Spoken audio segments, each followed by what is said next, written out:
नमस्कार, प्रणाम। मैं आपका दोस्त डॉक्टर रोशन पटेल अरवल मगध न्यूज़ चैनल से। मेरे साथ अजीत कुमार सिन्हा जी हैं। आज हम लोग बात करेंगे कि बिहार में इतना जो बड़ा खेल हो गया, नीतीश कुमार फिर से पलट करके बीजेपी में शामिल हो गए हैं और बीजेपी से शपथ ग्रहण भी कर ले लिए हैं।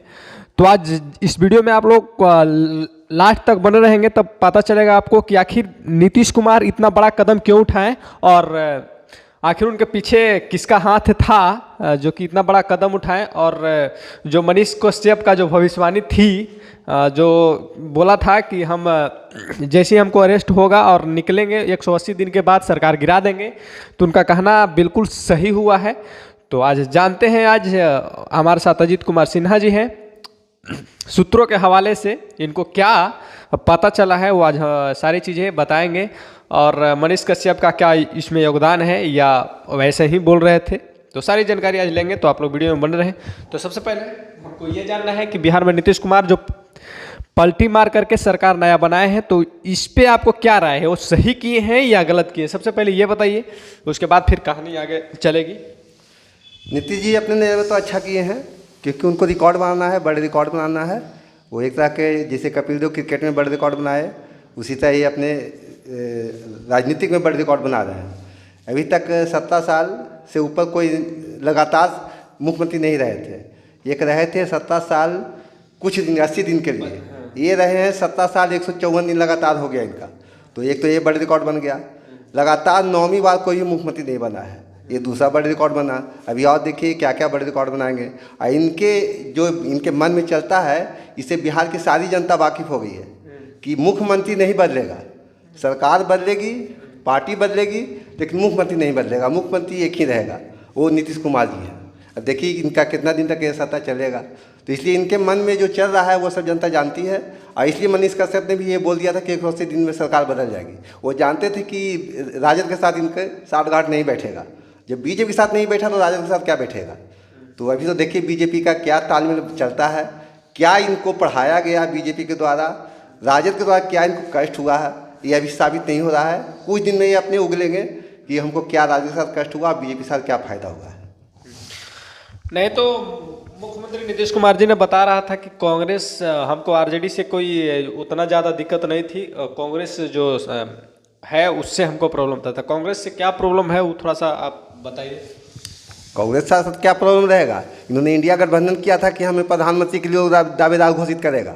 वहाँ लोग ने दावेदार घोषित किया नहीं। लोग ममता बनर्जी को आगे बढ़ा दिया कि वो दावेदार हैं, किसी और को बढ़ा दिया, इनका कोई नाम ही नहीं लिया। इसलिए इनको बहुत बड़ा अच्छी लगा, आक्षेप लगा, अपने आप में बहुत ये दृष्टिहीन हो गए कि हमने ये सारे पार्टी को जोड़ करके एक इंडिया अलायंस बनाया, लेकिन हमें लोग आगे नहीं बढ़ाया, हमें अध्यक्ष घोषित नहीं किया। इसलिए इनके मन में बहुत बड़ा कुछ प्रभाव चल रहा था कि कब इसको छोड़े। इधर से तेजस्वी के साथ पता नहीं क्या हुआ, उनको अंदर में क्या हुआ, क्या मतलब हमको समझ नहीं आता है। क्या लालू जी ने क्या बोला, तेजस्वी ने क्या बोला, तेज प्रताप ने क्या बोला, कुछ तो बोला है जिससे इन्होंने ऐसा कड़ा एक्शन लिया है। और अभी इलेक्शन के समय में इन्होंने राजद को छोड़ के बीजेपी के साथ समर्थन दिया है। अब बीजेपी देखते के साथ क्या क्या खेल खेलती है। अच्छा, इस उनका ये फैसला से बिहार के जनता को क्या फायदा होने वाला है, बताइएगा। जनता को क्या फ़ायदा होगा? अभी 1 साल में इलेक्शन होना है, जनता को 1 साल का इसी महीने में इलेक्शन होना है, तो इसमें जनता को क्या फ़ायदा होगा? हो सकता है इलेक्शन के बाद फिर पलटी मार दें। अभी बीजेपी की सरकार है, अभी आ गए हैं इलेक्शन का फ़ायदा उठाने के लिए, हो सकता है फिर इलेक्शन के बाद फिर पलटी मार देंगे। तो जनता को कोई फ़ायदा नहीं होने वाला है। बीजेपी जब तक सोचेगी कि बिहार को कुछ हम मुहैया कराएं, कुछ ऐसा ऐड दें, उसके पहले सरकार बदल देंगे।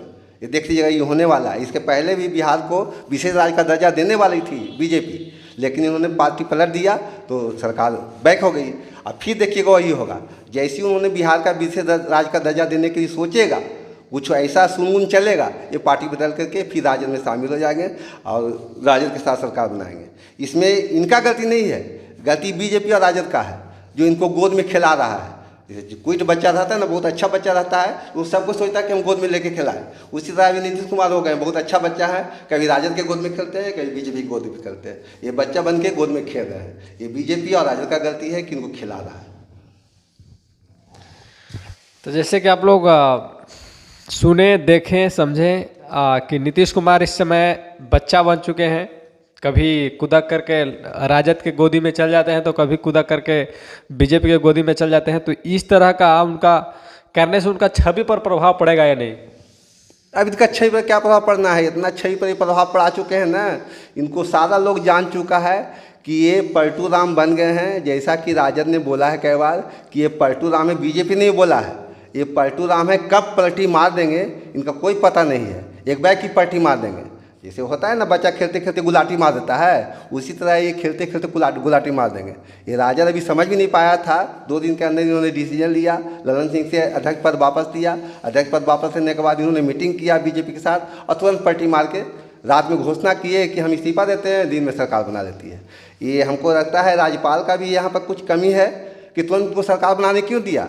इनको 6 दिन कहता है वेट कीजिए, 1 सप्ताह वेट कीजिए, हो सकता है फिर आप पलटी मार दीजिएगा। आप 1 सप्ताह चलने दीजिए सरकार, उसके बाद हम आपसे शपथ दिलवाएंगे। उन्होंने भी बैठा हुआ है, तुरंत शपथ दिलवा देते हैं। ऐसा शपथ दिलवाने से सरकार की छवि पर बहुत बड़ा आरोप लग रहा है। बिहार हंसी का माहौल बन गया है, बिहार के लोग को लोग हंसी के पात्र बना दिए हैं। हंस के देखते हैं कि बिहार में कैसा सरकार चल रहा है। यहाँ को बच्चा को सिखाते हैं कि राज्य मंत्री कौन है, खेल मंत्री कौन है, शिक्षा मंत्री कौन है, उसको याद करते करते मालूम होता है बदल जाता है खेल मंत्री। तो हमें तो सारे स्कूल वाले को, सारे गार्जियन को ये यानी सूचना दे देता हूँ कि आप रक्षा मंत्री, शिक्षा मंत्री, कोई मंत्री का नाम मत याद कराइए बच्चा को, सिर्फ मुख्यमंत्री का नाम याद कराइए कि मुख्यमंत्री नीतीश कुमार है, वो परमानेंट रहेंगे, बाकी मंत्री बदलते रहेंगे। किसी मंत्री का नाम याद दिलाने का जरूरत नहीं है, उस बच्चा को याद करते करते मंत्री बदल जाएंगे। कल तक बताया जा रहा था उप मुख्यमंत्री तेजस्वी यादव, आज जैसे ही दिन हुआ तो उप मुख्यमंत्री कोई और हो गए, सम्राट चौधरी हो गए, विजय सिन्हा हो गए, 2 उप मुख्यमंत्री हैं वो जो बीजेपी से आए हैं। तो कुल मिलाकर के हमारे इनका बात सुनने के बाद हमें लगा कि ये जो खेल है नीतीश कुमार का, तो कहीं ना कहीं गलती तो नहीं है। किसी भी एंगल से देखें तो नीतीश कुमार की कोई गलती नहीं इसमें। नीतीश कुमार या कोई भी, या हम ही या आप ही हो, तो आप चाहेंगे कि हम वर्ल्ड रिकॉर्ड बनाएं, वैसा बनाएं कि हमारा रिकॉर्ड कोई तोड़ नहीं सकता है। इस तरह का हर लोग चाहता है। तो वो अपना चुनावी फायदे के लिए आरजेडी को छोड़ करके बीजेपी में गए हैं। 24 में जो चुनाव है, चुनाव का ऐलान होने ही वाला है, तो इसमें बीजेपी को बहुत बड़ा, हमें लगता है कि बीजेपी के इसमें फायदा होने वाला है कि नहीं, जो आगे 24 में चुनाव उनका है उसमें बहुत बड़ा फायदा होने वाला है बीजेपी को। सरकार जिसकी रहती है उसको फायदा होता ही है। सरकार के पक्ष में जनता ऑटोमेटिक वोट देती है कि सरकार अभी चल रही इसी को वोट देंगे तो सरकार अच्छा काम करेगी, इसलिए फ़ायदा तो होना ही है। अगर राजद के साथ रहते तो राजद को फ़ायदा होता, बीजेपी के साथ आए तो बीजेपी को फ़ायदा 100% होगा। आज भी जो विधानसभा का इलेक्शन होने वाला है उसमें बीजेपी को 100% फ़ायदा होने वाला है। जदयू को हो या ना हो, बीजेपी को फ़ायदा एकदम जरूर होगा।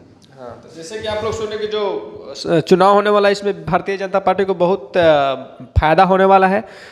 इसी वजह से मेरे ख्याल से भारतीय जनता पार्टी ने नीतीश कुमार को स्वीकारा है और नीतीश कुमार को ये जगह दिया है, सीएम का कुर्सी दिया है। नहीं तो अगर चुनाव नहीं रहता तो मेरे ख्याल से भारतीय जनता पार्टी नीतीश कुमार के लिए हमेशा के लिए दरवाज़ा बंद कर दिया था। जिस तरह से बोला था वो बंद कर ले रहा था। बीजेपी में, भारतीय जनता पार्टी में कोई वैसा नेता नहीं है और वैसा चालक नहीं है जो कि बीजेपी को लेके चल रहा है। वो बहुत सब सोच समझ के काम करते हैं। भारतीय जनता पार्टी के लोग हैं, अमित शाह जी हो गए, प्रधानमंत्री नरेंद्र मोदी जी हो गए, ये लोग बहुत ही कदम फूक फूक कर रखते हैं।